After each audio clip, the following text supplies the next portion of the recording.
Let's talk about spirit guides, guardian angels, totem animals, spirit guides, whatever you want to call them, and there are many. Who do you relate to?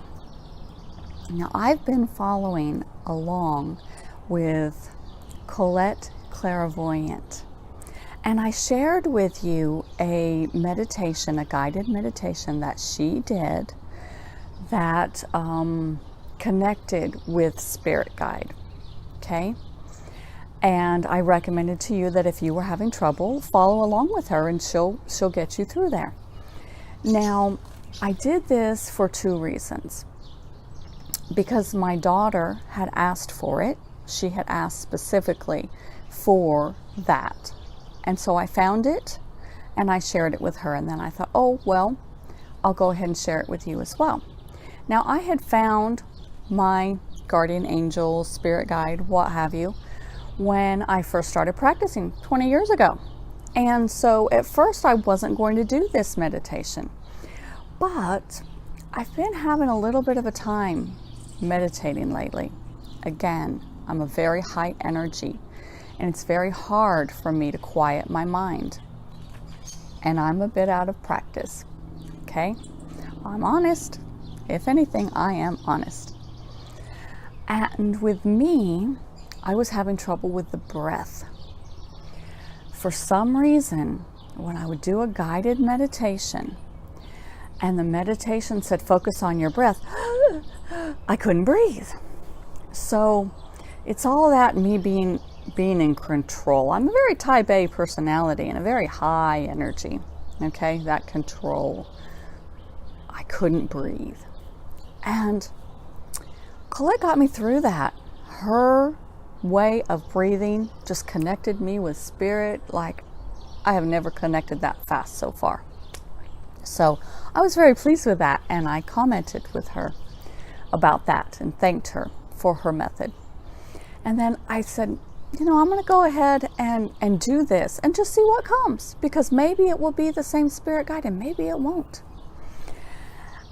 And I was shocked because it was completely different. Now, when I did this 20 years ago, I'll tell you my story because it's really funny.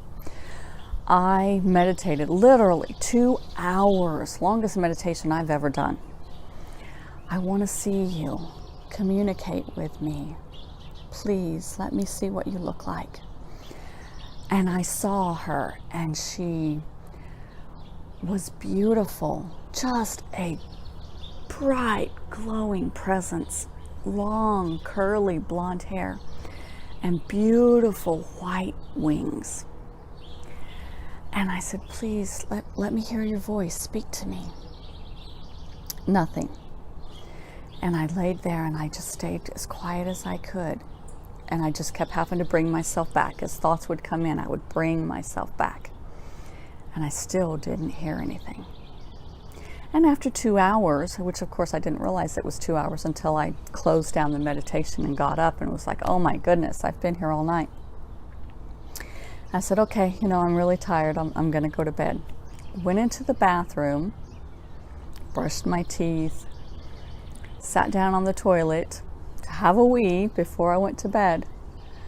And as I'm there and I release, thinking about something else, I hear in my mind, Sophie. Sophia. So she's a very bright, young energy, but she wants to sound more mature. And that's the only time I've ever heard her voice. So when I did this meditation with Colette, what I got was a male, strong, buff, tan, muscular. And I got the image of the back of his head. And he had a very closely cropped, almost shaved, just very, very light traces of hair. And there were black wings tattooed on the back of his head. He wanted me to see those wings. That's why he showed me the back of him first. And then big black wings sprouted. And I kind of had to coax him to turn around. And I asked him to speak to me. And he didn't speak to me, but I got the impression, the message, Chad. His name is Chad. Okay, I can relate to that. So,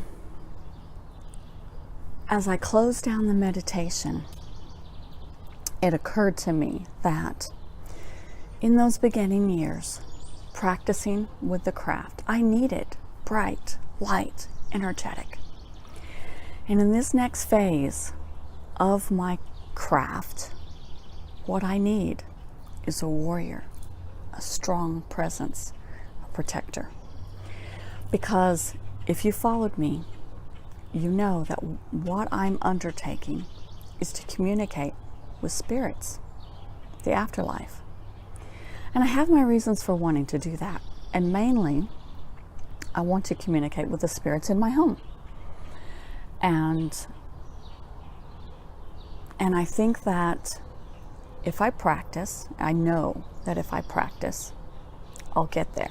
And it's going to take some time, because in the past it has taken me time to do the things that I've done.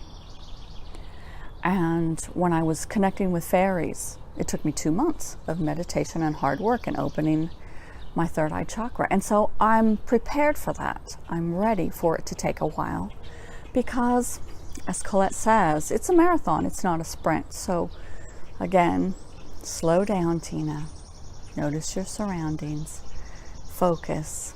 Breathe. And it occurred to me that there is a glamoury that I have done for the past 20 years since I first started practicing. And I believe I got it from a book from Silver Ravenwolf. And I'll find the exact book and I'll link it for you just in case you're interested. And to be honest, that's the only thing that I remember from that book, but I have used that glamoury all these years.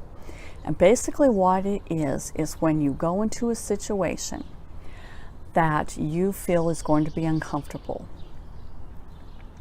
you take on the energies of either love and light and bright, light flowy wings, and you personify the image of the angel of love. And you go into that situation and you want people to identify with you and to feel your bright spirit and feel calmed by you and your presence. Or you're going into a situation where you feel it's going to be antagonistic. Okay? You know the situation you're going into is going to be stressful and people are going to be agitated and you don't want them to mess with you.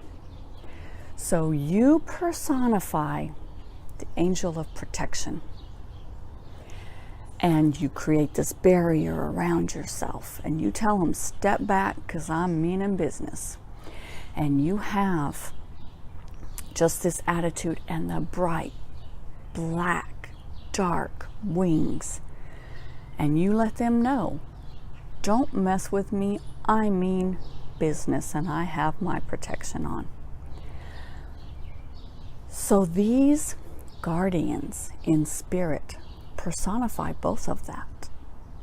Both of those energies that I have drawn into myself all these years and that I have used every time I'm going into a situation. So I ask you this. Did they come to me in images that they thought I could relate to because of this glamoury? Or have they been with me in those images all along? And did they lead me to that book and that passage in that book and that spell in that book to use that to draw upon those energies of them when I needed them? That's something to think about, isn't it? Comment down below and tell me what you think. Because it's really something to ponder, isn't it? Stay with me, guys. I hope you're enjoying this channel and these little chats with me.